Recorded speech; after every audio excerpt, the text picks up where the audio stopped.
What's up, guys? It's your boy Umiji back at you with another video. Today we're gonna be grinding our English essays till 2 a.m. Let's go!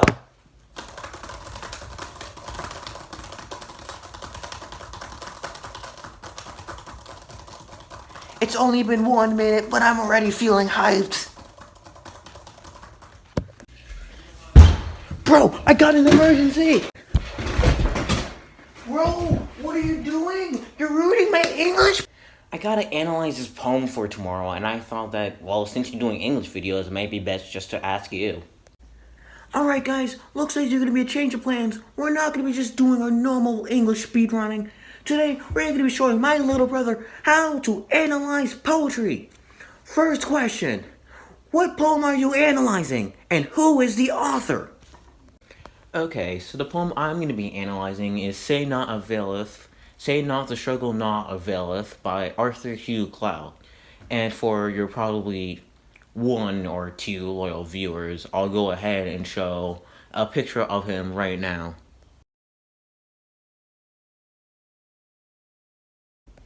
Great! Okay, next question. Have you read the poem yet? Have I read the poem yet? No. No, I haven't. No. Alright then, why don't you go ahead and read the poem for our loyal audience? Say Not the Struggle Not Availeth by Arthur Hugh Clough. Say not the struggle not availeth, the labour and wounds are in vain.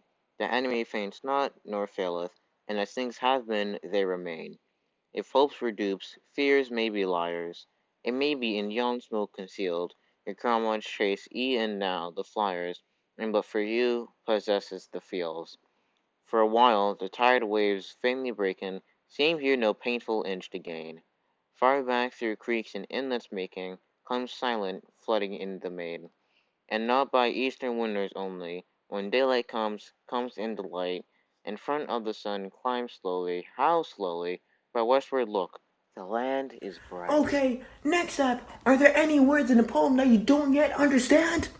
If so, go ahead and Google those in right now. We need those definitions to get to our max potential! So the first word I didn't know was availeth, which means to avail or to basically to succeed. Dupe was another word I didn't know, which is a kind of trick. Concealed is a word I remember hearing before, but I never remembered the definition.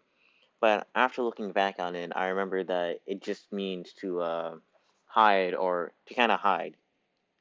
Um, Inlet is another word I haven't heard before, and an inlet is a small arm of a sea, kind of like a lake or a river Okay, is. guys, now that we have the definitions that we need, it's time to analyze the poem and try and find out what's literally going on. Why don't you try and explain for our loyal audience what is actually going on inside of the actual poem? So, in the first stanza, it talks about how the speaker is talking to a group of people about not giving up. The group of people kind of seem like they're losing hope, and they're trying to go through, and they have to go through many hardships or obstacles to try and beat their enemy, and and they kind of and it feel like despite all the efforts they have put in, nothing has really changed. The second stanza talks about how if hopes were tricks and fears were lies, then in the smoke of these fake hopes and fears, you wouldn't really be able to see the effort that your comrades are putting in and to not give up, while you have the ability to change the field or how everything turns out. The speaker then uses water as an example of not giving up. The water tries and tries again until the help of smaller streams help it reach its goal. And the last stanza talks about in the last stanza, the speaker starts to talk about light and daylight, especially how light and daylight both cover the entire land. And despite the sun only rising in the east, but the west still is covered in this light. Okay, now that we have a little definition of what's going on inside the poem, it's time to pick a couple words, phrases, or literary devices so we can analyze and create new meanings to go hype! So, some of the important ideas and or connections I found in the text was the first one was a connection between Availeth and Faileth through a rhyme. And this creates a connection between success and failure, which could be something rather interesting and create some pretty interesting ideas. Another one was the connection with only and slowly, and through a rhyme like Availeth and Faileth, which could also be something that connects to Availeth and Faileth. And then the third one is a bit different. It's a connection between if the idea of the author throughout about if hopes are dupes, fears may be liars, and it kind of seems like something interesting for the. It kind of seems like an interesting comparison for the author to throw out into the text. So maybe it's a bit worthwhile to look into that a bit more. Okay, now that we created these comparisons and ideas inside of the poem, it's time to connect them back into the poem and get even more meaning so we can prepare to fight the final boss!